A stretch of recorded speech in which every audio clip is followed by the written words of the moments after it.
بڑا دکھ ہوتا ہے کہ جب حضور کے نام پر لوگ خرافات کرتے ہیں۔ میلاد کے نام پہ اب لوگ بھنگڑے ڈال رہے ہیں، ڈھول ڈمکے کر رہے ہیں، باجے گاجے سے جلوس نکال رہے ہیں۔ رسول اللہ نے جن چیزوں سے منع کیا ہے وہی چیزیں رسول اللہ صلی اللہ علیہ وسلم کے میلاد پہ ہو رہی ہیں۔ جی یہ میلاد کی خوشی میں کر رہے ہیں، میاں حضور کو خوشی کیسے نصیب ہوگی جس چیز سے حضور نے منع کی؟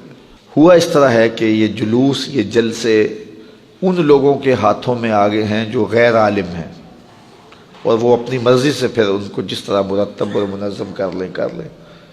تو کم از کم علماء کی قیادت میں جلوس نکلنے چاہیے، اور جو وہ بتائیں اس کے مطابق لوگ عمل کریں۔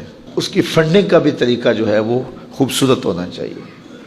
آپ مخیر حضرات سے، اہل محبت سے فنڈنگ کریں، اور یہ خوشی کے سودے ہیں، ہمارے اوپر واجب نہیں ہے کہ ہم نے اتنا زیادہ ہی کرنا ہے، جتنا ہو سکتا ہے آپ سے اتنا کر لو۔ یہ گلیوں کے اندر رسیاں باندھ کر کے ناکے لگا لینا، اور پھر اگر کوئی نہ دے تو اس کو ملامت کرنا، اور جو ہے وہ اس کی تذلیل کرنا، تو یہ کہاں لکھا ہے؟ کیا یہ رسول کریم کی تعلیمات ہیں؟ یہ خود ساختہ مزاج ہے قوم کا۔ تو خدا را اس پہ غور کریں، اس پہ تدبر کریں، اور اپنی محافل کو بھی اس موسم میں مرتب کریں، مجالس کو بھی مرتب کریں، اور جلوس جو گلی گلی نکلیں گے ان کو بھی مرتب کریں، ان کو بھی منظم کریں، اور درود و سلام کے ماحول میں حضور کا میلاد منائیں۔ ہم جب چھوٹے ہوتے تھے تو ہم دیکھتے تھے کہ جلوس کے ساتھ لوگ درود پڑھ رہے ہوتے تھے اور رو رہے ہوتے تھے۔ اب جو ہے وہ مزاج لوگوں کا آہستہ آہستہ بدل رہا ہے، مرور زمانہ کے ساتھ بہت کچھ بدل گیا ہے۔ تو کم از کم یہ روحانی اجتماعات، ان کو تو اپنی اصلی روح کے ساتھ منعقد ہونا چاہیے۔ میلاد کے موسم میں کوشش کریں کہ ہماری ہمسائیگی میں، ہمارے رشتہ داروں میں کوئی بے نماز نہ رہے، تاکہ جو ہے وہ حضور کے میلاد کے صدقے حضور جو تحفہ لے کر آئے ہیں وہ تحفہ آپ لوگوں تک پہنچائیں۔ میں ایک بات کہا کرتا ہوں، یہ جو میلاد عربی زبان کا لفظ ہے نا، اس کو انگلش میں کیا کہتے ہیں؟ Birth day. اردو میں یوم پیدائش کہہ لیتے ہیں اور انگلش میں برتھ ڈے کہتے ہیں۔ تو کسی کی برتھ ڈے پہ جب آپ جاتے ہیں تو تحفہ لے کے جاتے ہیں یا خالی ہاتھ ہی جاتے ہیں؟ ہمیشہ تحفہ ہی لے کے جاتے ہیں نا۔ اور تحفہ کون سا لے کے جاتے ہیں؟ جس سے وہ خوش ہو۔ بچہ ہو تو کھلونے لے جاتے ہیں، بڑا ہو تو کتابیں لے جاتے ہیں، مٹھائی لے جاتے ہیں، پھول لے جاتے ہیں۔ کبھی ایسا تو نہیں ہوا کہ کوئی 80 سال کے بابے کی سالگرہ ہو اور آپ کھلونے لے کے جا رہے ہیں؟ ہم کہتے ہیں اس کے مزاج کے مطابق تحفہ لے کے جاتے ہیں۔ تو کسی کی برتھ ڈے پہ جب آپ جاتے ہو تو تحفہ وہ لے کے جاتے ہو جس سے وہ خوش ہو۔ تو حضور کے میلاد پہ آئے ہو تو پھر کوئی حضور کو بھی تحفہ پیش کرو، اور تحفہ وہ پیش کرو جس سے حضور خوش ہو۔ اب حضور کس سے خوش ہوں گے؟ تو حضور سے پوچھ لیجئے گا۔ پھر حضور فرماتے ہیں وَجُعِلَتْ قُرَّةُ عَيْنِي فِي الصَّلَاةِ، میری آنکھوں کی ٹھنڈک نماز میں رکھی گئی۔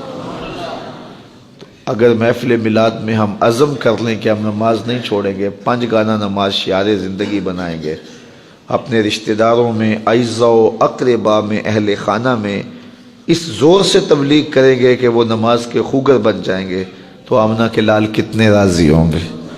تو یہ تحفے پیش کرو حضور کی بارگاہ میں۔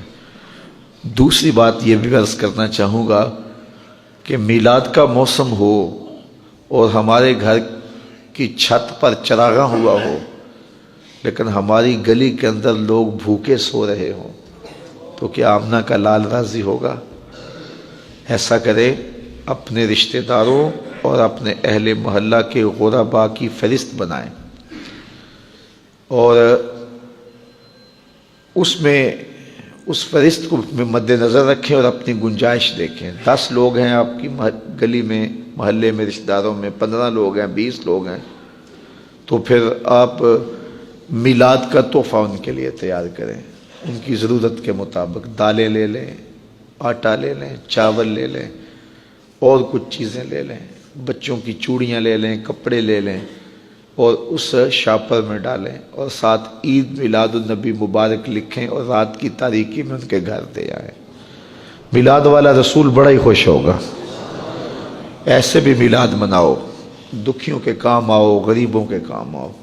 الحمدللہ میں نے جگہ جگہ ترغیب دی ہے اور لوگ اس پر عمل کرنا شروع ہو گئے۔ باقی جلوسوں میں ضرور شامل ہوں لیکن آداب کی رعایت کے ساتھ، محافل میں ضرور جائیں لیکن آداب کی رعایت کے ساتھ۔ لیکن جو باتیں میں نے پہلے کی ہیں ان باتوں پر بھی نظر رہے، اور حضور علیہ السلام کے دیے ہوئے دین کو غالب کرنے کے لیے ہم اپنا سب کچھ قربان کرنے کے لیے لمحہ لمحہ تیار رہیں۔ کی محمد سے وفا تو نے تو ہم تیرے ہیں، یہ جہاں چیز ہے کیا لوح و قلم تیرے ہیں۔